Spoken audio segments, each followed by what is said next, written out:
இது ஒரு எப்படி அவசியமற்ற ஒரு கொடுமையான அடக்குமுறையை நான் பார்க்குறேன். ஏன்னா நாங்கள் இதே வள்ளுவர் கோட்டத்தில் பல கோரிக்கைகளை முன் வச்சு ஆர்ப்பாட்டங்களை செஞ்சிருக்கோம். குறைஞ்ச ஆயிரக்கணக்கான போராட்டங்களே பண்ணியிருக்கோம். எல்லாருமே பண்ணியிருக்காங்க. போக்குவரத்துக்கு நெரிசல் ஆயிரும், சட்டம் ஒழுங்குக்கு இடையூறு வந்துடும் அப்படிங்கிற காரணம் இருக்குல்ல, அது ஏற்கிறதா இல்லை. ரெண்டாவது நாங்கள் போராடுவோம். அப்போ அனுமதி இல்லாமல் போராடினா நீங்கள் இந்த மாதிரி உங்களை கைது செய்ய போறோம்னு முன்னாடி சொல்லிடுவாங்க. நாங்கள் ஊடகவியலாளரை சந்தித்து எதற்காக இந்த போராட்டத்தை நாங்கள் முன்னெடுத்தோம், எங்களுடைய கோரிக்கை என்னன்னு சொன்னதுக்கு பிறகு அவங்க சொல்லுவாங்க போகலான்னு சொல்லுவாங்க. சரி போகலான்னு நாங்கள் கைதாகி வருவோம். இது மாதிரி கூடாரங்களில் அடைப்பாங்க. பிறகு அந்த நேரம் முடிஞ்சோன்னா அனுப்புவாங்க. இதுதான் வளமையாக நடக்கிறது. ஆனால் இன்னைக்கு நீங்கள் ஊடகத்தையே சந்திக்கக்கூடாது அப்படிங்கிறது இது எப்படிப்பட்ட ஒரு கொடுமையான. நான் எதுக்காக அங்கே கூடணும்னே தெரியாது. இப்போ உங்களுக்கு முடிச்சு வீட்டுக்கு போகும்போது இப்போ என்னன்னு சொல்ல வேண்டியது இருக்கு. உங்களுக்கு இது நியாயமா நேர்மையா இந்த பிரச்சனையை அண்ணா பல்கலைக்கழக வளாகத்துல தங்கச்சிக்கு நடந்த இந்த கொடுமையை உண்மையிலே அரசு நேர்மையான உள்ள சுத்தியோடு உளச்சான்றோடு அதை அணுகுது அப்படின்னா அதுக்காக போராடுறவங்களை தடுக்க வேண்டிய அவசியம் இல்லையே. தடுக்க வேண்டிய அவசியமே இல்லை. இப்ப நீங்க சரி போராடுங்க, உங்க கோரிக்கை நாங்க ஏற்கிறோம், அதுக்கு என்னென்ன அதை கவனத்துல எடுக்கிறோம்னு சொல்லிட்டு போனா முடிஞ்சு போச்சு. யாருமே பேசக்கூடாதுங்கிறத அதை முடக்கி போடுறது, அதை மறக்கடிக்கிறதுங்கிறது அது ஏற்புடையதல்ல. மேலும் மேலும் சந்தேகத்தையும் அது நமக்கு ஏற்படுத்துது. இப்ப நமக்கு ஒரு கேள்வி இருக்குது. ஒருவர் இவ்வளவு பெரிய புகழ்பெற்ற ஒரு அண்ணா பல்கலைக்கழக வளாகத்துக்குள் ஒருவர் உள்ளே சென்று அது என்ன சொல்லப்படுதுன்னா, இந்த தங்கச்சியினுடைய இதுல இருந்து என்ன வருதுன்னா, ஒரு பெண் அந்த தங்கையருடைய ஒரு ஆண் நண்பர், அதாவது அன்பிற்கினிய ஒரு தோழரோட போய் அமர்ந்து பேசினபோது அடுத்த 10வது நிமிடத்துல அவர் இங்க வர்றாருன்னு. இன்னைக்கு தங்கச்சிக்கு நடந்திருக்குல்ல, அதே மாதிரி நேற்று ஒரு தங்கைக்கு நடந்தது. அந்த தங்கைக்கு இப்படி நடந்திருக்குன்னு இந்த தங்கை சொன்ன பிறகு அதை விசாரிச்சா அதே இடத்துல அதே பெண்ணுக்கு அந்த பெண்ணுக்கு இதே மாதிரி வேற ஒரு இடத்துல உட்கார்ந்து பேசும்போது அதே மாதிரி 10 நிமிஷத்துல அவர் இங்க வந்திருக்காரு. இவருடைய வேலை என்னன்னா, அவங்க 2 பேரும் அவங்க நெருக்கமா பேசுறதை தூரம் இருந்து படம் எடுத்துட்டு இந்த காணொலி காட்சியை காட்டி மிரட்டல். இப்ப நீ இதை நீ நான் சொல்றதை கேட்கல அப்படின்னா இதை உங்க பேராசிரியர்ல எனக்கு நெருக்கம் காட்டுவேன், இதை வலைவெளியில ஏற்றி விடுவேன், வலைத்தளங்களை ஏற்றுவேன், உன்னுடைய பெற்றோர்களுக்கு அனுப்புவேன், பரப்பிவிட்டா உன்னுடைய எதிர்காலம் என்ன ஆகும், அப்ப என்னுடைய விருப்பத்துக்கு நீ கட்டுப்படு, இல்லை இணக்கமாயிரு அப்படின்னு சொல்றது. அப்ப அதுல இந்த மாதிரி இனங்கிற பெண்களை ஆடையற்ற உடலோடு முழுக்க எடுத்து வச்சு மிரட்டி இப்ப காவலர்கள் சொல்றாங்கல்ல, நம்ம காவல்துறை என்ன சொல்லுது, அவர் ஏரோப்ளைன் மோட்ல போட்டாரு. அப்ப அவர் ஒருத்தர்கிட்ட பேசி இந்த சாருக்கு நான் என்னோட இருக்கிற மாதிரி அவரோடு நீ அனுசரிச்சு இருக்கணும்னு சொல்றாருன்னா, அப்ப அந்த சாரு யாரு? அந்த சாருக்கிட்ட இது ஏரோப்ளைன் மோட்ல இருந்தா இது யார்கிட்ட பேசினா இன்னொரு அலைபேசி வச்சிருந்திருக்கலாம்ங்கிறாங்க. எல்லாமே ஒரு யூகத்தின் அடிப்படையில் இப்படி இருந்திருக்கலாம், போயிருக்கலாம். இப்ப ஒரு கேள்விதானே, அங்க சிசிடிவி கேமரா வேலை செய்யலைங்கிறது நீங்களே சொல்லுங்க. 10 ஆண்டுக்கு முன்னாடி இந்த சிசிடிவி கேமரா நமக்கு ஆதரவா இருந்ததா? இல்லை. இது வர்றதுக்கு முன்னாடி இந்த நாட்டுல குற்ற நிகழ்வுகளை கண்டுபிடிச்சு தண்டனை கொடுக்கப்படலையா? இதை விட கடுமையான வழக்குலையெல்லாம் நம்ம காவலர்கள் விசாரிச்சு கொண்டு நிரூபிக்கலையா, நிறுத்தலையா? இதை ஒரு காரணமா காட்டி ஒரு தனி மனிதன் ஒரு பிரியாணி கடை அந்த வளாகத்துக்கு முன்னாடி வைக்கிற இவருக்கு இந்த வளாகத்துக்குள்ள போய் பெண்களை, படிக்கிற பிள்ளைகளை இப்படி எடுத்து மிரட்டிடலாம்ங்கிற துணிவு எப்படி வருது? இது எவ்வளவு பெரிய குற்றம்னு அவருக்கு தெரியுமா தெரியாதா? அந்த குற்றத்தை செய்யற துணிவு எப்படி ஒரு தனி மனிதனுக்கு வரும்? ஒரு பின்புலம் இல்லாம, ஒரு இப்ப ஒரு அரசியல் பின்புலமோ ஒரு அதிகார பலமோ இல்லாம ஒருத்தருக்கு எப்படி வருது? இது ஒரே நிகழ்வு தானே? நமக்கு தெரிஞ்ச 2 நிகழ்வு நடந்திருக்கு. அப்ப இதுக்கு முன்னாடி எத்தனை? ஒரு தங்கச்சி துணிஞ்சு சொன்னதுனால இவ்வளவு பேர் நின்று குறித்து பேசுறோம். இப்ப சொல்லாம அச்சப்பட்டு மறைக்கப்பட்ட குற்றங்கள் இது மாதிரி எவ்வளவு? இப்போ அதை இவங்க அணுகிற முறைதான் நடந்துருச்சு, வருந்துறோம், இனிமேல் இது போல நடக்காது, நீங்க அச்சத்தை கைவிடுங்க, அது தவறுதான், அதுக்காக நாங்க வருந்துறோம், இதுக்கு கொடும் தண்டனை கொடுப்போம், அப்படி ஏதாவது ஒண்ணு பேசினா நமக்கு ஆறுதலா இருக்கும். சும்மா ஏதோ மாப்பிள்ளை வீட்டுக்கு அவருக்கு மஞ்சப்பத்து போட்ட மாதிரி கையிலங்கால ஒரு கட்டை போட்டு சும்மா அவர் ஜாலியா படுத்திருக்காப்புல, பார்க்கும்போது கையை காலை உடைச்சு போட்டாங்கன்னு நாங்க நம்பணும். இதெல்லாம் எந்த மாதிரியான அணுகுமுறை இது? அது கேட்டா ஒவ்வொருத்தரும் ஒரு காரணம் சொல்றாங்க. அவர் அவர் மனைவி இங்க வேலை செய்யுது பேராசிரியரா, அதனால அதை கொண்டாந்து ஏழத்தானா விட வருவாருன்னு. 8 மணிக்கு என்ன விட வர்றாரு? சரி, அந்த பேராசிரியர் ஒரு மனைவி இருக்கல, அதை ஒரு தடவை பேச சொல்ல வேண்டியது. நாம என்னுடைய கணவர் அவர் என்னையை கொண்டாந்து வளாகத்தில் விடுறதுக்கு தான் வருவார் அப்படின்னா வளாகத்தில் விட்டு போண்டி தானே. அங்கே உள்ள காட்டுக்குள்ளே போய் தனியாக இருக்கிற பெண்களோட என்ன வேலை அவருக்கு? இதெல்லாம் ரொம்ப கொடுமையாக இருக்கு. எதிர்கட்சியாக இருக்கும்போது இவங்க ஒவ்வொன்றுக்கும் இந்த மாதிரி சம்பவங்களுக்கு கொடுத்த குரல்கள் என்ன? இதே 13 வயசு குழந்தைய வந்து ஒரு பெண் மகளை வந்து இந்த மாதிரி பாலியல் தொந்தரவுக்கு ஆளாக்கிட்டாருன்னு ஐயா முதல்வர் அவர்கள் கொடுத்த குரல் என்ன? இந்த கொடுமைக்கெல்லாம் முற்றுப்புள்ளி வைப்ப எங்கள் அதிகாரம் வரும், நாங்கள் அப்படி செய்வோம் இப்படி செய்வீங்க. நீங்க இப்ப என்ன செய்யறீங்க? என்ன எடுத்துட்டு என்ன ஆளுநரை சந்திச்சு என்ன போகுது? ஆளுநருக்கு இதுக்கு என்ன சம்பந்தம் இருக்கு?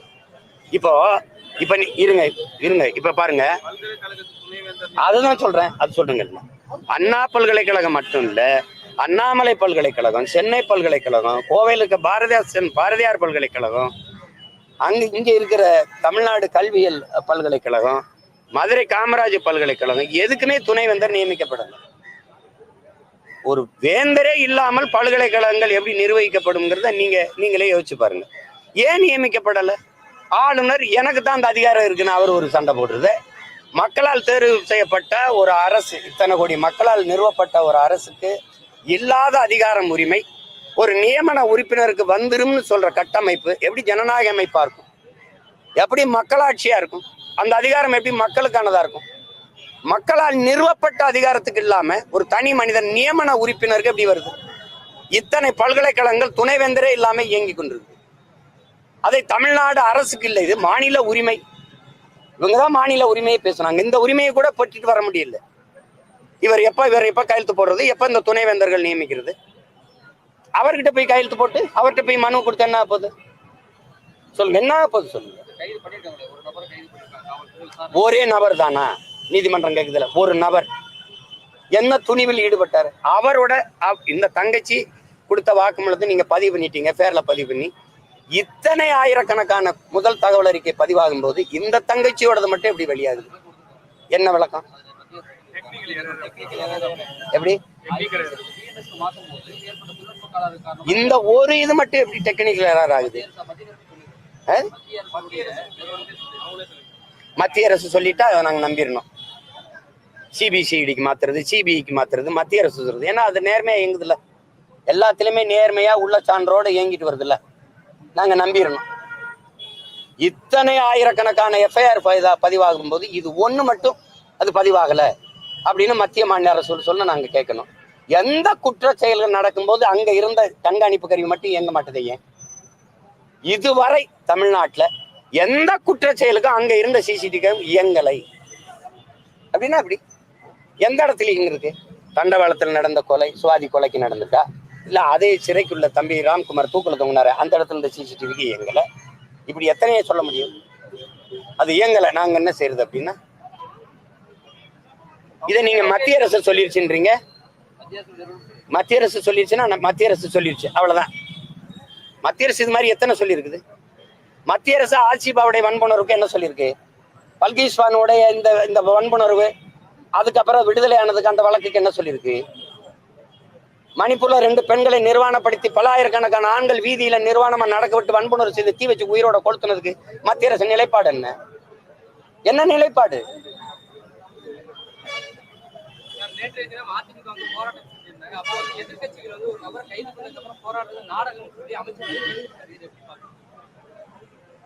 இது எப்படி நாடகம் எப்படி இருக்க முடியும்? இது முடிவுக்கு வந்துருச்சா? தங்கச்சியுடைய அவ கொடுத்ததை நீங்க எஃப்ஐஆர்ல பதிவு பண்ணி வெளியிட்டுட்டீங்கல்ல. ஒரு சாருக்கு நீ அனுசரிச்சு போகணும், எனக்கு இருக்கிற மாதிரி அவர் கூட இருக்கணும்னு சொன்னாருன்னா சொல்லியிருக்கு, அதை நீங்க வெளியிட்டுட்டீங்க. இவருடைய வாக்குமூலம் என்ன? இதுதானா? எதுக்காக இந்த மாதிரி செஞ்சேன், இந்த மாதிரி செஞ்சேன், நீ யாரோட பேசுனேன், இதுக்கு முன்னாடி வேற யாரோட பெண்களோட இப்படி பண்ணியிருக்கிறியா, எதையாவது கேட்டு அந்த தகவலை நீங்க கொடுத்துருக்கீங்களா, வெளியில சொல்லியிருக்கீங்களா? அப்புறம் நாடகம்னா நீங்க நடத்தணும். நீங்க எதிர்கட்சியா இருக்கும்போது எத்தனை போராட்டங்களை பண்ணீங்க? அப்போலாம் அது நாடகம் இல்லை. இப்போ நீங்க தீர்மானம் போட்டீங்க, அது எதுக்கு டங்ஸ்டன்ல போய் எங்க சீமான் போராடிக்கிட்டு இருக்காரு? நாங்க தீர்மானம், உங்க தீர்மானத்தை உடம்புலத்துக்கு போட்டானவன். நான் அத்தனை 7 முறை நீ டெண்டர் விடும்போது நீ வாய முடிக்க உட்காந்துருந்தான்னு கேட்கிறேன். அந்த 2 ஏக்கர் அந்த பல்வேலு பெருக்கு அந்த இடத்த விட்டுட்டு மற்ற இடத்துல நாங்க ஆய்வு செய்வோம்னு சொல்றதுக்கு நீங்க என்ன இருக்கு? உங்க தீர்மானம் வெற்றி தீர்மானம் குப்பையத்துக்கு போட்டு போயிட்டான். அப்புறம் ஸ்ரீமதிக்கு போட்ட விசாரணை குழுங்க, சிபிசிஐடி விசாரணைங்க, நீதிபதிகள் தலைமையில போட்ட குழுங்க, 2 வருஷம் ஆச்சுல, என்ன விசாரிச்சு கொண்டாந்தீங்க? உங்களை எப்படி நாங்க நம்புறது? நாங்க போறான்னா நாடகம், நீங்க போறான்னா நேர்மையான போராட்டமா? எப்படி இது? அப்ப நீங்க எதிர்கட்சியா இருக்கும்போது போராட்டம் எல்லாம் நாடகம் தானா? நீங்க கொடுத்த வாக்குறுதி, நான் வந்தவன கொடைநாடு கொலையை கண்டுபிடிச்சு 2 மாசத்துல நீதியை நிலைநாட்டுவேன் சொன்னீங்களா இல்லையா? இதே பொள்ளாச்சி பாலியல் வன்புணர்வு அந்த படுகொலை அந்த இதுக்கு அந்த காணொலி வரும்போது கொதிச்சு எழுந்து நாங்கள் வந்து இந்த குற்றவாளிகளுக்கு உரிய தண்டனை பெற்றுக் கொடுப்போம் சொன்னீங்களா இல்லையா? அதெல்லாம் நீங்க இருந்தீங்கன்னா இப்ப சொல்றதுக்கு சரி நடவடிக்கை எடுக்கும் அரசு ஒரு நம்பிக்கை வரும். எதுவுமே செய்யலையே. நீங்களும் அதை நடவடிக்கை எடுக்க மாட்டீங்க, நாங்களும் போராடக்கூடாது, போராட இடமும் தர மாட்டீங்க, பேசவும் விட மாட்டீங்க. அப்புறம் யாருமே கேள்வி கூடாது, நீங்களா வந்து சொல்லிக்கிறீங்க. எந்த கொம்பனாலும் கூட சொல்ல முடியாத அப்படி ஒரு ஆட்சியை கொடுத்து கொண்டிருக்கிறேன். இந்தியாவே பாராட்டுது எங்க ஆட்சி, அப்படியா மக்களை சொல்லுங்க. நீங்களா பேசிக்கிறீங்க நல்ல ஆட்சி நல்ல ஆட்சி நல்ல ஆட்சின்னு. ஒருத்தனை சொல்லு. ஒரு வயசான ஒரு பெருமகள் உங்க போஸ்ட் சுவரொட்டி ஓட்டு இடத்துல செருப்பு கழட்டி வீசிட்டா, அவ ஆள் மனதுக்கு ஆத்திரம், ஒருத்தி எரிஞ்சிட்டா. பல லட்சக்கணக்கான தாய்மார்களின் மனநிலை தான். அதை எடுத்த ஒரு சின்ன பையன் மேல வழக்கு பதிகிறீங்க. அந்த அம்மாவை பிடிக்கிறதுக்கு ஸ்பெஷல் குவாடு சிறப்பு படை அமைக்கிறீங்க. இதே கர்நாடகால உங்க படத்தை வச்சு செருப்பால் அடிச்சான கர்நாடகன் ஒரே ஒருத்தன் தான் தமிழ்நாட்டில் கண்டிச்சது நான் தான். எவனுமே கண்டிக்கல. எவ்வளோ எங்க முதலமைச்சரின் செருப்பால் அடிப்பாங்க. உங்க உருவப்படத்தை தூக்கி பொம்மையை வச்சுக்கிட்டு தூக்கி வச்சு பாடையில வச்சு தூக்கிட்டு போனா அன்னைக்கு உங்க கூட்டணி கட்சி தானே ஆண்டுச்சு. நீங்க உங்க காங்கிரஸ் கட்சி உங்க கூட இருக்கிற கட்சிகள் ஒருத்தர் கண்டிச்சீங்களா? உங்க கட்சிக்காரர் கோவப்பட்டீங்களா? அந்த வயசான அம்மா எரிஞ்சிட்டதுக்கு இவ்வளவு தனி படையமைச்சு தேடுறீங்களே. கர்நாடகாவில் உங்களை அடிச்சான செருப்புல ஏன் நீங்க கோவப்படல? ஏன் சும்மா போட்டு நீங்க அது நாடகம் நடத்துது அப்படின்னா? நீங்க நேர்மையா நடவடிக்கை எடுத்திருந்தீங்க இதுக்கு முன்னாடி நடந்ததுக்கலாம்னா அரசு அந்த நடவடிக்கை மேல நம்பிக்கை வரும், அது செய்வாங்கன்னு. ஒரு ஆழ்ந்த ஒரு கருணையோட ஒரு பதிவு முதல்வர் துணை முதல்வரோ அது அவங்களும் சொல்லலையே. எல்லாம் ஆளாளுக்கு ஒண்ணு பேசுறீங்க. அதுக்கு நாங்க என்ன பண்ண முடியும்? அது நடந்துருச்சு. அந்த பொள்ளாச்சியில் நடந்ததுக்கு அவங்க பண்ணாங்களா? இப்ப கேள்வி கேட்கிறாங்க. இதுவா என்ன போட்டி கச்சேரியா நடக்குது? சொல்லுங்க. பாட்டுக்கு பாட்டு போட்டியா நடக்குது? அப்புறம் நீங்க தான் சொன்னீங்க நாங்க ஆட்சிக்கு வந்தா அதை சரி பண்ணிடுவோம்னு. அதனால நம்பி வாக்களித்த மக்கள் கேட்கிறாங்க, என்ன நீங்க அதுக்கு நடவடிக்கை எடுக்கல இதுக்கு நடவடிக்கை எடுக்கல. ஒரு கருணையா நடந்துருச்சு, தவறு. அதுக்காக நாங்க ரொம்ப வருந்துறோம். பாதிக்கப்பட்ட அந்த தங்கைக்கு எங்களுடைய ஆறுதல். அவளுக்கு நாங்க எல்லா வழியிலையும் துணை நிற்போம். நம்ம பிள்ளைகள் நீங்க அச்சமின்றி போங்க, உங்களுக்கு எல்லா வழியிலையும் உங்களுக்கு பாதுகாப்பு பண்ணி நாங்க உறுதி செய்யறோம். அப்படிலாம் ஒரு சொல்லும் போது நமக்கு ஒரு ஆறுதலா இருக்கும்.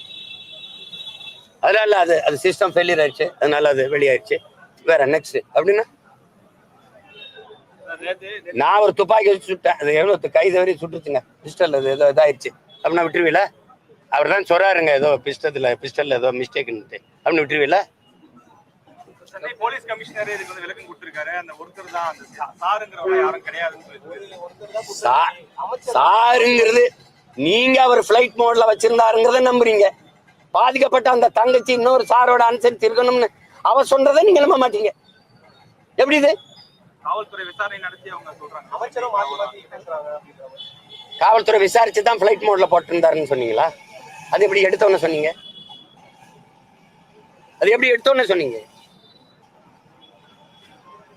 மாணவிகளுக்கு எந்த தடை வந்தாலும் அதை உடைப்பேன் என்று தூத்துக்குடியில பேசும்போது முதலமைச்சர் ஸ்டாலின் சொல்றாரு. நான் ஆள் மனதுக்குள்ள சிரிக்கிறேன், வேற ஒன்றும் சொல்றது இல்லை. சார், புதுவெளியில மன்னிப்பு கேட்டாலும் உங்க மன்னிப்பு ஏற்க மாட்டேங்குது காவல்துறை. நீங்க தொழிலதிபர் மூலமா மன்னிப்பு அவருதான் அவ்வளவு பெரிய சீன்லாம் இல்லையே, அவ்வளவு பெரிய அப்பா டாக்கர் அவரு. நான் போய் மன்னிப்பு தம்பி, அவர் ஏதோ காமெடி பண்ணிட்டு அலைகிறாருன்னு. தம்பி என் பரம்பரையிலே கிடையாது தம்பி. நீ என்ன பெரிய, நீ யார் முதல்ல நான் உனக்கு மன்னிப்பு? நீ யார் முதல்ல? நீ யாருன்னு முதல்ல சொல்லு எனக்கு. நீ யாரு? நீ உன்ட்ட மன்னிப்பு? தவறு செஞ்சது நீ. நான் மன்னிப்பு சரி. அந்த தொழிலதிபர் கூட்டிவா நீ பொது வெளிக்கு வந்துட்டில்லவா? கூட்டிவா நீ கொண்டு வா. யார் அந்த தொழிலதிபர்? நீ கெஞ்சின பத்திரிகையாளர்களை விட்டு, உயர் காவல்துறை அதிகாரிகளை விட்டு, நீ சொல்ற ஆளை விட்டு என்கிட்ட கெஞ்சின. நான் எதுக்கு அவரை சந்திக்கணும்? நான் எந்திரிச்சு போனேன். நான் ரிக்வஸ்ட் பண்ண உனக்கு மேல அதிகாரிகள்கிட்ட, அதெல்லாம் சரி வராதுன்னு. நான் எதுக்கு பேசணும்னு நீ அப்படியே நீ பெரிய இது மாதிரி எடுத்து பெரிய புனித பட்டம் கட்டிக்கிறேன். நீ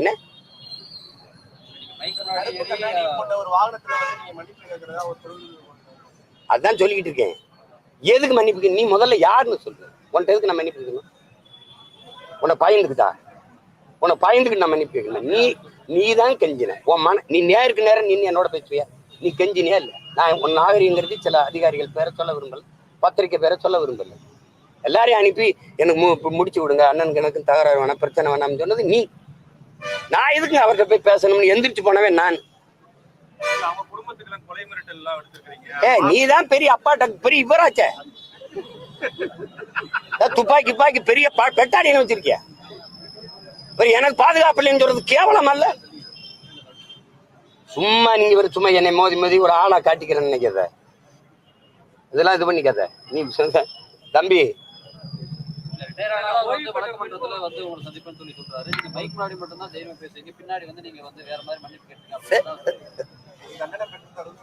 யாரு நீ? சரியான ஆண்மகன், எனக்கு தண்டனை பெற்று கொடு.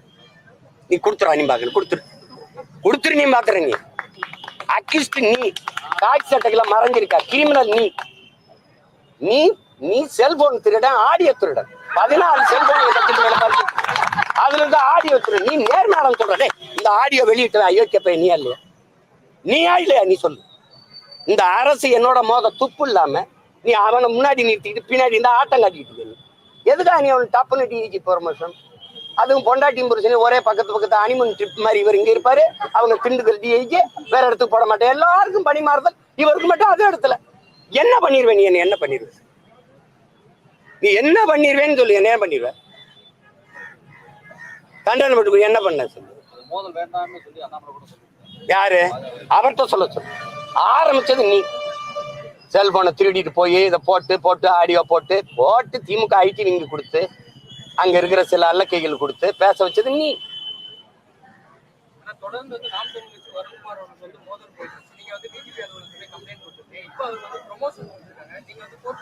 அத ரசிக்கிறேன். நீ கொடு. நீ எனக்கு நீ உனக்கு நேரடியா மோதம் இல்ல. அவர் ஒரு காய் சட்டைகளுக்கு வச்சு இதை சீண்டி பாக்குற. நான் அதை கண்டுக்கிறாம போகணும்னு நினைக்கிறேன். உங்க மாதிரி ஆளுக திருப்பி அதை இழுத்து விடுறீங்க. எனக்கு அவர் ஒரு ஆளு, அதான் சொல்றாரு. நீங்க இதை கேட்டுக்க வேண்டியதில்லை. எனக்கு பதில் என் தங்கச்சி எல்லாம் பேசியிருக்கணும். இதெல்லாம் நீங்க பேச வைக்கிறீங்க என்னைய. நான் என்ன வேலை செய்யறேன், அவர் என்ன வேலை செய்யறாரு? நான் அவருக்கும் அவர் பிள்ளை வீட்டிலுக்கும் சேர்த்து போராட்டிருக்கேன். அது தேவையில்லாம அவர் பேச்சுக்கல. என்ன முடிவு கொண்டு வரணும்? அதான் சவால் விட்டில. அப்ப மோதிர வேண்டியதான். நீ யார்? நீ என்னை போய் நீ அந்த ஒரு போலீஸ்காரன், நீ அங்க போய் போலீஸ் வேலையை தான் பார்க்கணும். இவ்வளவு பெரிய வேலை செய்யற ஒரு சாதாரண இதுல இருந்து நின்று இந்த மொழிக்கும் இனத்துக்கும் மக்களுக்கு மனுக்குமா போராடி 136 வழக்க வாங்கி நின்று ஒருத்தன் கடை வச்சுட்டு 14 வருஷமா முடங்கி இருக்கு. ஒன்னும் செய்ய முடியாது.